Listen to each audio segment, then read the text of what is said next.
Morning to everybody.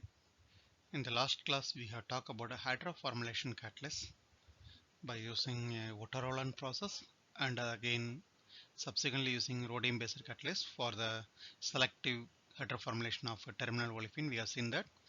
So today we are going to talk about another important chemical process by the organometallic complexes. One is a Wacker process, another one is a Heck reaction. So both are going to uh, used by the palladium based catalyst. So today we will be talking about palladium based catalyst. So first let us talk about the Wacker process. So Wacker process has been called as a Wacker olefin oxidation process, and it has been developed by the Joseph Wacker. 1950 by Wacker Chemic is discovered. It's a company. Wacker Chemie is a company of chemical company in the Germany. So it's a Deutschland where other it called as a. So it's called as Wacker Chemie discovered, and it is a conversion of alkene to aldehyde. The alkene will be converted to aldehyde. So when there is a substitution at alkene, that is 1,2 substitution at alkenes, then it goes to ketone. So the reaction is going to proceed by nucleophilic attack. So the alkene is going to have the nucleophilic attack because you know that the nucleophile, there is an electron rich center because alkene already electron rich, but it's going to attack by the nucleophile, give the metal alkyl is the basic of the Wacker process. How it is going to happen, let us see in the mechanism. Okay, the main process in which the Wacker process develop is a ethylene to acetaldehyde oxidation in presence of palladium 2 chloride as the catalyst. So the advantage of this one is normally the acetaldehyde is prepared from acetylene. So they have changed the feedstock ethylene, which is very largely available from the petrochemical industry. That is what this become the economically viable and even currently used for the preparation of acetaldehyde. So normally the palladium based catalyst has been used as a catalyst, and in presence of copper chloride as a co-catalyst. Because during the reaction palladium will form the palladium 0 valent palladium species, which will be converted back into palladium 2 catalyst by the copper chloride. So this is how the reaction is going to proceed. So about the mechanism, as I said that, so we are going to use a palladium salt. So it's normally palladium chloride, either PDCl2 or we can represent in the PDCl4 2 minus. Some books may be refer as a PDCl4 2 minus. So whichever way you can refer, we can refer also, no issue. So PDCl2, the first step, that olefin is going to coordinate and formation of bicomplex with the olefin. So you are going to form the bicomplex with the olefin is going to form. Then subsequently the water coordinate, because the reaction mostly proceed with in presence of mild acid, so water medium will be there. So water will be coordinated with this palladium salt. Then subsequently water is a solvent, or we can use some other solvent also. Generally water is a solvent. Then there will be the second step, and the third step is the most important, that is a nucleophilic attack. So hydroxyl anion is a nucleophile, so nucleophilic attack at olefinic bond. So that is the most important step, by which it is forming the beta hydroxy. You can see the alpha beta, that is a beta hydroxy ethyl sigma complex. So it is going to form the palladium alkyl complex. So it is nothing but it's a beta hydroxy ethyl sigma complex. So this step, then subsequent step is going to basically involve for the oxidation reaction. So the subsequent step is, there is a beta hydrogen transfer is going to occur. So by converting the, basically it is a sigma complex, palladium alkyl sigma complex. So sigma complex will be converted into vinyl alcohol bicomplex. So it is converted into vinyl alcohol bicomplex. That's what it is. This is the major step. The olefin oxidation step is going to occur by the beta hydrogen, and then conversion of sigma complex to vinyl alcohol bicomplex. Then migratory insertion of hydrogen, that is a this vinyl alcohol group between the palladium and hydrogen, and forming the sigma alpha hydroxyl ethyl sigma complex. So initially it is forming the beta hydroxy ethyl sigma complex. It will convert into alpha hydroxy, what they call as a sigma ethyl sigma complex is going to happen. Then subsequently there is a deprotonation and HCl removal, and it will convert into acetaldehyde by loss of HCl and water molecules, and then you are going to generate a palladium 0 valent species. That's what I told you. There will be palladium 0 valent species. So this palladium 0 valent species will be coupled with the other cycle, that is another cycle where the copper chloride going to be convert the palladium 0 into palladium chloride. That is 2 copper chloride will be converting palladium 0 to palladium chloride. That is regeneration of the catalyst. Then cupric to cuprous chloride is going to form. This cuprous chloride will be reconverted into cupric chloride by presence of oxygen in presence of HCl, that is a mild acid. Then you are going to regenerate the cupric chloride. So this cycle is going to be repeated over the period. So this is the actual mechanism of the reaction.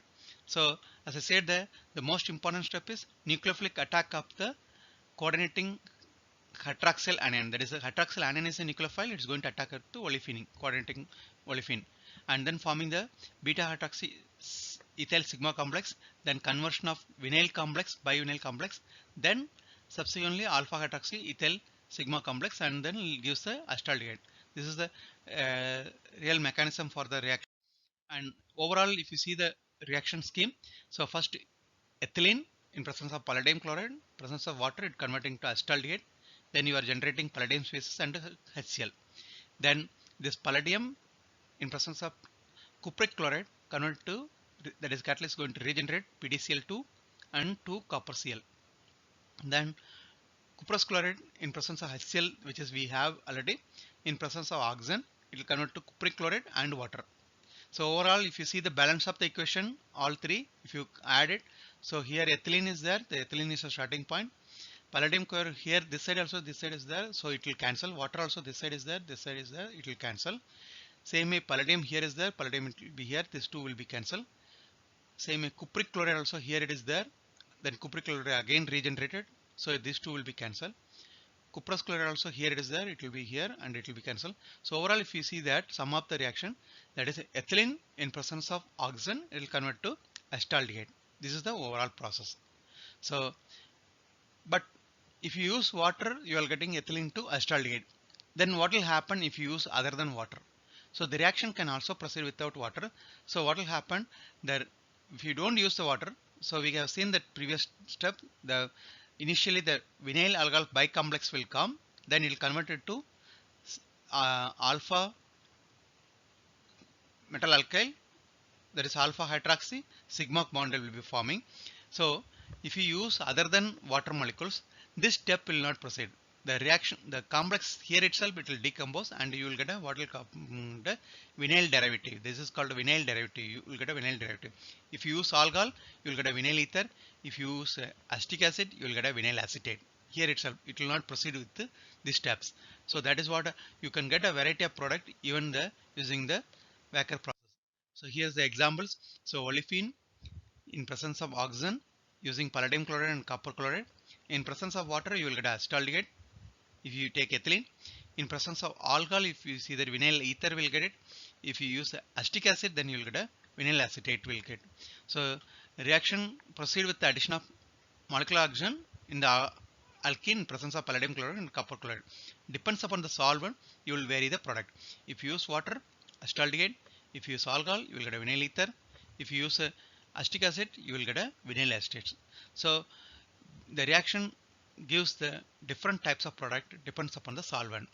And the basic thing is formation of ethylene chloride palladium complex is the, and its decomposition to yield acetaldehyde is the major process in the reactions.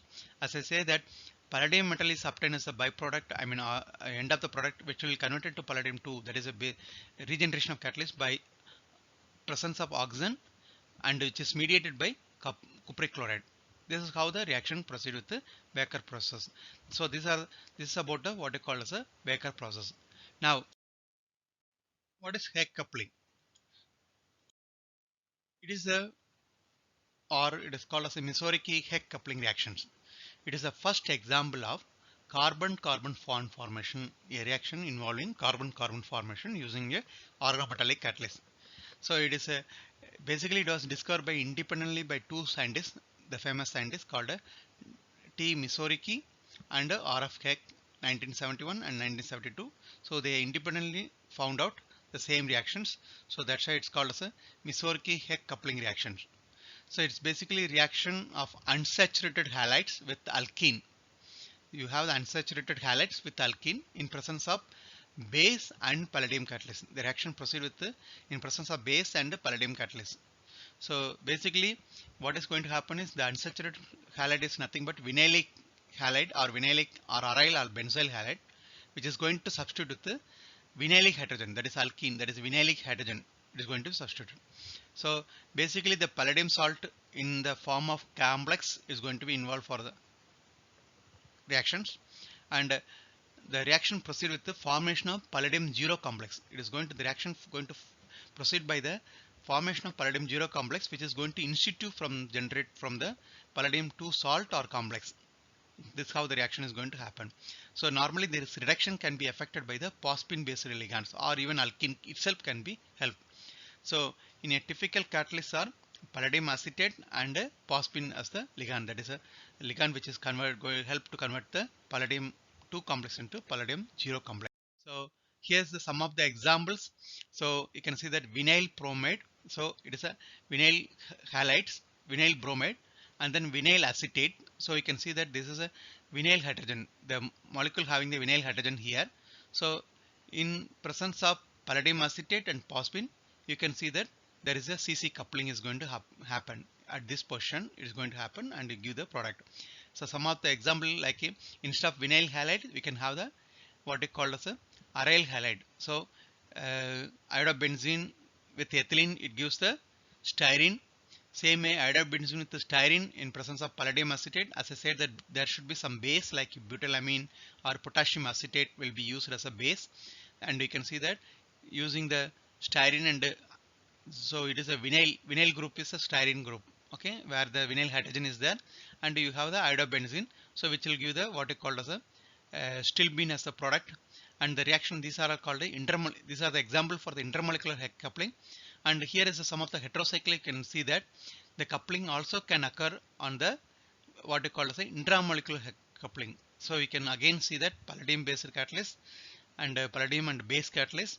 So here it is a vinylic hydrogen is there and aryl halide is there. So it is going to be coupled and give the intramolecular coupled product also it can proceed. So the reaction also, the reaction can be intermolecular or it can be intramolecular. Okay.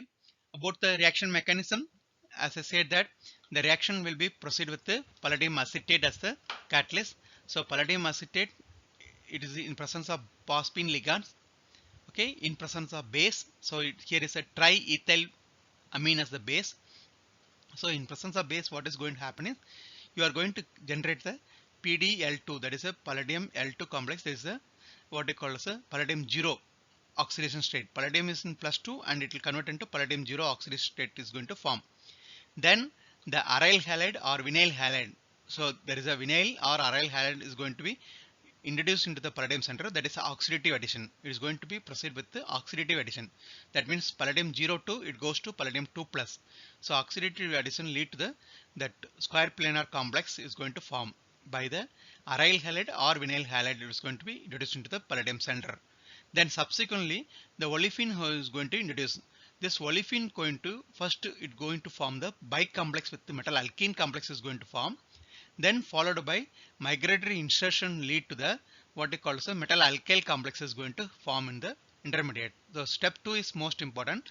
So step 2, first olefin form the bicomplex with the alkene, then subsequently migratory insertion lead to the what they call as a metal alkyl complex. So this metal alkyl complex will go for beta elimination and gives the CC coupled product. So the beta elimination lead to the CC coupled product, where R dash is aryl or vinyl, and this is the product you are going to get it. And then you are going to generate the square planar complex, which is analogous to what you have seen initially. Then in presence of base, triethylamine or any base, then it will convert to ammonium salt and then PDCl2, that is a regeneration of palladium 0 complex, that is a palladium phosphine complex, palladium 0 complex, which is going to be regeneration. So this is how the cycle is going, catalyst cycle is going to be involved. As I say that step 2 involves the most important step, where the olefin forming the palladium is going to form the bicomplex and then subsequently go for the CC coupling by the migratory insertion. So migratory insertion lead to the CC coupling. So here the stereo selectivity also depends upon the step 2 and step 3. How it is going to be depend? See the step 2, the what kind of ligand is going to be leaving, it is depends upon the nature of the solvent, whether it is going to be non-polar or polar pathway. For example, if you non-polar pathway, then the phosphine ligand is going to be leave and the solvent will be first coordinating. Then in the presence of olefin, the non-polar solvent can be easily removed from the palladium center and forming the palladium bicomplex will form. So once the palladium bicomplex will be there, then CC coupling, that is a migratory insertion of the metal aryl or metal vinyl is going to be happen with the metal alkenes and forming the intermediate complex like this kind and then forming the CC coupled product. Or the other way, in presence of polar solvent, normally the polar solvent replace the anionic ligand like X. Okay, so when the anionic ligands are replaced, the metal is going to have the positive charge in presence of polar solvent. Then subsequent olefin lead to the olefin coordination and it will give the what is called as a cationic complex. So in this case, the nucleophilic addition, because the reaction is that the aryl group is going to be migratory insertion will depends upon the how these charges are there. Based on that, the stereochemistry and chemoselectivity depends. For example, here is the styrene with the aryl halide. Okay, when you treat with the styrene with the aryl halide, that is a aryl halide, that is a phenyl halide. So you can see that the nature of the reaction depends upon the solvent and halide ions. So when you use the tetrahydrofuran, you can see that selective formation of stilbene. Whereas other cases you will get both the product, that is the vinyl group of this carbon and this carbon both can be replaced and give the mixture of product. This selectivity also depends upon the step called beta elimination. You can see that in the beta elimination also there are two types of beta carbon is there, either beta carbon or beta frame carbon. So the beta elimination of beta or beta frame carbon also can lead to the control the stereoselectivity. It's all depends upon the one is solvent and other one is how the beta elimination proceed. So this